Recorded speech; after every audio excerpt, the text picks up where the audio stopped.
నమస్కారం. ఆగస్టు 25 నుంచి సెప్టెంబర్ 18 వరకు కన్యా రాశిలోకి శుక్రుడు మరియు కేతువు ఈ రెండు గ్రహాలు కలవబోతున్నాయి కాబట్టి మరి ద్వాదశ రాశుల్లోని 12 రాశుల వారికి ఏ విధంగా ఉండబోతుంది, మరి వారికి శుభ అశుభ ఫలితాల గురించి తెలియచేయడానికి ఈ రోజు మనతో పాటు ఉన్నారు ప్రముఖ జ్యోతిష మరియు వాస్తు పండితులు బ్రహ్మశ్రీ డాక్టర్ నాయకంటి మల్లికార్జున శర్మ గారు. మరి గురువు గారితో మాట్లాడి ఏ రాశుల వారికి ఏ విధంగా ఉండబోతుందో అడిగి తెలుసుకుందాం. నమస్కారం గురువుగారు. నమస్కారం.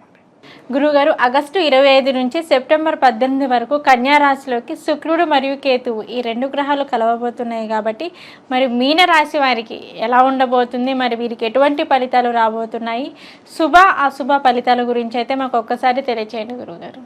తప్పకుండా. ఓం శ్రీ గురుభ్యో నమః. మీనరాశి వాళ్ళకి శుక్రకేతువుల యొక్క కంజంక్షన్, వీనస్ ప్లానెట్ కేతువుతోటి కంజంక్షన్ అనేది కన్యారాశిలో బుధక్షేత్రంలో ఉండటం వల్ల మీనరాశి వాళ్ళకి సప్తమ స్థానం అనేది అయింది. ఆగస్టు 25వ తారీఖు నుంచి సెప్టెంబర్ 18వ తారీఖు వరకు కూడా 25 రోజుల పాటు శుక్ర కేతువుల యొక్క కలయిక, కుజవత్ కేతు అంటారు. అంటే శుక్రుడు కేతువు కలవటం. శుక్రుడు సుఖాన్ని, భోగాన్ని, సౌఖ్యాన్ని, ఆనందాన్ని, కళత్రాన్ని, లగ్జరీ లైఫ్ని, వాహన ప్రాప్తి, వాహనాల మీద తరచూ ప్రయాణాలు చేయటం జరుగుతూ ఉంటుంది. శుక్రుడు 1, 2, 4, 5, 8, 9, 11 స్థానాల్లో మంచి ఫలితాన్ని ఇవ్వటం. కేతువు మోక్షకారకుడు, జ్ఞానకారకుడు, భూ సంబంధమైన వ్యవహారాలు, అగ్రికల్చరు, రైతులు, వ్యవసాయము, కెమికల్ కంపెనీలు, ల్యాబొరేటరీస్, జ్ఞానాన్ని, తీర్థయాత్రలు, పుణ్యక్షేత్రాలు, ఆధ్యాత్మిక యజ్ఞయాగాది క్రతువులకి కారకుడు కేతువు. కేతువు సప్తమ స్థానంలో ఉండటం వల్ల ఏ విధమైన ఫలితాలు ఉంటాయి? శుక్రుడు సప్తమ స్థానంలో శుక్రుడు ఉండటం వల్ల వివాహ ప్రయత్నాలు 1, 2 సంబంధం విషయాలు తప్పిపోయి మూడో సంబంధం కలవటం. అంటే మనం అబ్బాయి అమ్మాయి చూసుకుంటారు, ఒక సంబంధం మనం అవాయిడ్ చేస్తాం, రెండో సంబంధం వద్దనుకుంటాం, మూడో సంబంధం కలిసే అవకాశాలు ఎక్కువ ఉంటాయి. అంటే కొంత వివాహ ప్రయత్నాలు చేసే వ్యక్తులు కొంత కాలయాపన, జాప్యం జరగటం, కొంత డిలే జరిగే అవకాశాలు ఎక్కువ ఉంటాయి. ఇక్కడ ఏదో రకంగా ఒక మధ్యవర్తిత్వం అనేది చాలా మంచిది కాదు. ఆ మధ్యవర్తిత్వం వల్ల డిఫరెన్స్ ఆఫ్ ఒపీనియన్స్ రావటం, ఈ వైఫ్ అండ్ హస్బెండ్ రిలేషన్లో కొంత డిస్ప్యూట్స్ అయ్యే అవకాశాలు ఉంటాయి. కాబట్టి ఆ డిస్ప్యూట్స్ రాకుండా ఉండటం మంచిది. అంటే ఏకాభిప్రాయ సాధనం భార్యాభర్తల మధ్యలో ఉండటం చాలా మంచిది.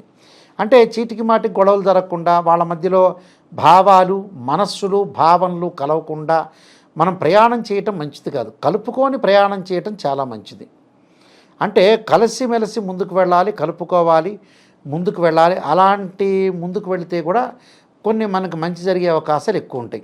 అంటే ఇలాంటివన్నీ కూడా చూసుకొని ముందుకు వెళితే మనకు గుడ్ రిజల్ట్స్ వచ్చే అవకాశాలు ఎక్కువ ఉంటాయి.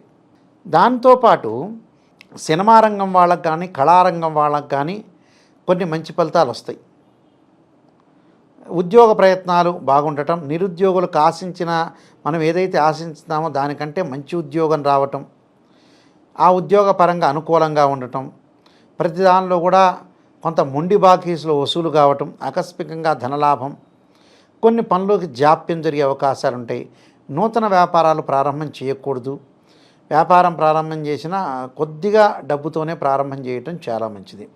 విదేశాలకు వెళ్ళే అవకాశాలు ఎక్కువగా రావటం, విద్యార్థులకు కూడా అనుకూలంగా ఉంటుంది. చదువు పట్ల ఆసక్తి, విద్యార్థులు పోటీ పరీక్షల్లో ఉత్తీర్ణత సాధించే అవకాశాలు. లగ్జరీ సంబంధించిన వస్తువులు కొనుగోలు చేయటం, ఇంట్లో పెట్టుకుంటారు. అంటే సోఫాలు కానీ, ఫ్యాన్సీ ఐటమ్స్ కానీ, అలానే బంగారు ఆభరణాలు కానీ, గృహ ఉపకరణ వస్తువులు కొనుగోలు చేయటం బాగా ఎక్కువ ఉంటుంది. వీళ్ళు అలాంటి వాటిలో కొంత డబ్బులు ఖర్చు పెట్టే అవకాశాలు ఎక్కువ ఉంటుంది. దాని తర్వాత సప్తమ స్థానంలో కేతు యొక్క సంచారం. ఆ కేతు వల్ల కూడా కొన్ని రహస్యాలన్నీ కూడా అధికారులకు చెప్పకూడదు. ఉద్యోగంలో ఉన్న వ్యక్తులందరూ కూడా అధికారుల యొక్క మన్ననలు పొందుతారు. కానీ వాళ్ళు ఏదైతే తన తోటి సహచరులతోటి, తన తోటి సహ ఉద్యోగులతోటి కొద్దిగా జాగ్రత్త పడాలి. తన తోటి సహ ఉద్యోగులతో కూడా ప్రేమ విషయంలో కూడా కొంత జాగ్రత్తగా ఉండాలి. అంటే లవ్ అట్రాక్షన్ పడే అవకాశాలు ఎక్కువ ఉంటాయి. దాంతోపాటు కొద్దిగా ఇబ్బందులు గురయ్యే అవకాశాలు ఉంటాయి. అతను మంచివాడో కాదో, మంచి అమ్మాయో కాదో, మంచివాడో ఏదో, స్త్రీ పురుషుల్లో వాళ్ళ యొక్క క్యారెక్టర్ అనేది చాలా ఇంపార్టెంట్. కాబట్టి దాని విషయంలో కొద్దిగా అజాగ్రత్త అనేది ఉండకుండా ఉండటం మంచిది.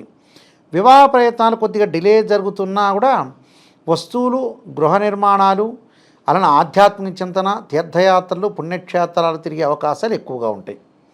కోర్టు సమస్యలు పెండింగ్లో పడతాయి. పిత్రార్జితము, తండ్రి తరఫున కానీ తల్లి తరఫున కానీ ఆస్తిపాస్తుల విషయంలో కొద్దిగా అలజడి, గందరగోళ పరిస్థితులు ఏర్పడే అవకాశాలు ఒకటి ఉంటాయి. ఏది కూడా చేయకుండా సందిగ్ధ స్థితి బాగా ఎక్కువ ఉంటుంది. అంటే ఇటు చేయాలా అటు చేయాలా, ఇక్కడికి వెళ్ళాలా అక్కడికి వెళ్ళాలా, నార్త్ వెళ్ళాలా సౌత్ వెళ్ళాలా వెస్ట్ వెళ్ళాలా ఈస్ట్ వెళ్ళాలా అని రోడ్డు మధ్యలో నిల్చున్నట్టు ఉంటుంది అది. అంటే ఏ ప్రయత్నం కూడా సఫలీకృతం కాదు. అనవసరంగా డిలే జరగటం అనేది బాగా ఎక్కువ జరుగుతుంటుంది. ఆ డిలే అనేది మంచిది కాదు. జీవితంలో ఏదో ఒక నిర్ణయాన్ని తీసుకోవాలి, తొందరపాటు నిర్ణయాలు తీసుకోకూడదు. ఏదో మార్గంలో ఆదాయం పెంచుకోవాలని కొంత ఆలోచన చేస్తుంటారు వీళ్ళు, కానీ ఆదాయం పెంచుకునే స్థితిలోనే ఆ డబ్బులు ఖర్చు అవుతుంటుంది వీళ్ళకి. అంటే పెంచుకుందామనే సిచ్యువేషన్లో డబ్బులు ఖర్చు అవుతుంటాయి. అదొక విషయం అందుబాటులో ఉండదు. అంటే కొన్ని వ్యాపారం చేస్తున్న, ఉద్యోగం చేస్తున్న కొంతమంది మనుషుల ద్వారా కొంత శత్రుత్వం పెరుగుతుంటుంది. ఆ శత్రువుల్ని కొంచెం దూరంగా ఉండాలి, మిత్రులని సహకారంతో ముందుకు వెళ్ళాలి, కొంత సపోర్టు బలంతో, భగవంతుడి యొక్క బలంతో ముందుకు వెళ్ళాలి. కోర్టు సమస్యలు పెండింగు. కోర్టు సమస్యలు ఇప్పుడు హీరింగ్లోకి వచ్చే సమస్య లేదు. కొద్దిగా ఆ కోర్టు సమస్యలు కాలయాపన జరిగే అవకాశాలు ఉంటాయి కాబట్టి ప్రయత్నాలు చేస్తుండాలి. హీరింగ్ జరగట్లేదని మనం ప్రయత్నం చేయకుండా ఉండాలా? ప్రయత్నం చేయాలి, ముందుకు వెళ్తే మన జీవితంలో సక్సెస్ అయ్యే అవకాశాలు ఎక్కువ ఉంటాయి. అంటే ఇవన్నీ కూడా మనం థింక్ చేయాలి, ఆలోచన చేయాలి. నెగిటివ్ పాజిటివ్ అని కాదు. నెగిటివ్ను ఆలోచన చేస్తేనే ఆ వ్యక్తి పాజిటివ్ అవుతాడు. పాజిటివ్ చేసిన వాడు బద్ధకం అయిపోయే వ్యక్తులు కూడా చాలామంది ఉన్నారు. నిజాన్ని తెలుసుకోవటం, నిజం అనేది నిప్పు లాంటిది. ఏదో పొగిడినట్టు ఉండకూడదు. కొన్ని ఆ పొగడటం కాదు, నిజంగా గ్రహ సంచార విషయం ఏ విధంగా ఉంది, దాని యొక్క రిజల్ట్స్ ఏంటి, శాస్త్రం ఏం చెబుతుంది, గోచారం ఏం చెబుతుంది, గోచార రత్నాకర గ్రంథాలని అనుసరించి గ్రంథం ఏం చెబుతుంది అని ఆలోచన చేసి ముందుకు వెళ్తేనే మన స్థితప్రజ్ఞ అవుతాము. అలానే మనకి మంచి ఫలితాలు రావడానికి వచ్చే అవకాశం అనేది ఉంటుంది. మన తప్పులను మనం సరిదిద్దుకొని ముందుకు వెళ్ళటం డెవలప్మెంట్గా అయ్యే అవకాశాలు ఎక్కువగా ఉంటాయి. గురుగారు, మరి మీనరాశి వారికి ఇంకా అద్భుతమైన ఫలితాలు కావాలి అనుకుంటే మరి వీరు ఎటువంటి పరిహారం చేసుకుంటే వీరికి బాగుంటుంది అంటారు? విష్ణువుని యొక్క ఆరాధన చేయటం, బుధవారం రోజున కానీ శనివారం రోజున కానీ ఓం నమో నారాయణాయ నమః అనే విష్ణువుని ఆరాధన చేయటం, దానితో పాటు విష్ణువుని ఆరాధనతో పాటు ఉలవలు, బొబ్బర్లు దానం చేయాలి. అంటే ఉలవలు ఎప్పుడు చేయాలి? మంగళవారం రోజున దానం చేయాలి. బొబ్బర్లు వచ్చేటప్పటికల్లా శుక్రవారం రోజు దానం చేయటం, శుక్రవారం రోజున అనుగ్రహ ప్రదర్శన చేయటం మంచిది. ఆదిత్యాయ సోమాయ మంగళాయ బుధాయ చ గురు శుక్ర శనిభ్యచ్చ రాహవే కేతువే అనే మంత్రాన్ని చదువుకుంటూ చేయటం ఒకటి. వీలైతే సుబ్రహ్మణ్య స్వామికి ఆవు పాలతోటి అభిషేకం చేయటం చాలా మంచిది. అంటే ఓం నమః శివాయ అనుకోవచ్చు మా ఇంటిలో. అలానే ఓం నమో నాగరాజాయ నమః అనుకోవచ్చు. తత్పురుషాయ విద్యే మహాదేవాయ ధీమహి తన్నో రుద్ర ప్రచోదయాత్ అనే మంత్రాన్ని చదువుకోవాలి. నాగరాజాయ విద్యే పృథ్వీధరాయ ధీమహి తన్నో సర్ప ప్రచోదయాత్ అనే మంత్రాన్ని కూడా చక్కగా చదువుకోవాలి. 2 జంట సర్పాలను దానం చేయటం కూడా చాలా మంచిది. ఇవన్నీ చేయటం వల్ల వాళ్ళకి భగవంతుడి యొక్క ఆశీర్వచనం ఉంటుంది. గ్రహంలో ఏదైతే జాతకంలో ఉండే దోషాలు అనేవి తప్పకుండా తొలగిపోతాయి. కానీ బర్త్ చార్ట్ అనేవి చాలా ఇంపార్టెంట్. ఇవి గోచారిత్య చెప్పబడే ఫలితాలు కాబట్టి కొద్దిగా శ్రద్ధ పెట్టి జీవితాన్ని నడిపించుకోవడానికి కొంత నిర్మాణాత్మకంగా ఒక కన్స్ట్రక్షన్ ప్రకారంగా నెగిటివ్ అయినా పాజిటివ్ అయినా నెగిటివ్ని సరిదిద్దుకుంటే పాజిటివ్ అవుతాడు. అతనే స్థితప్రజ్ఞుడు అంటారు.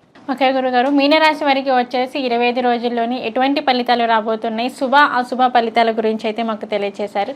ధన్యవాదాలు గురుగారు. నమస్కారం అండి.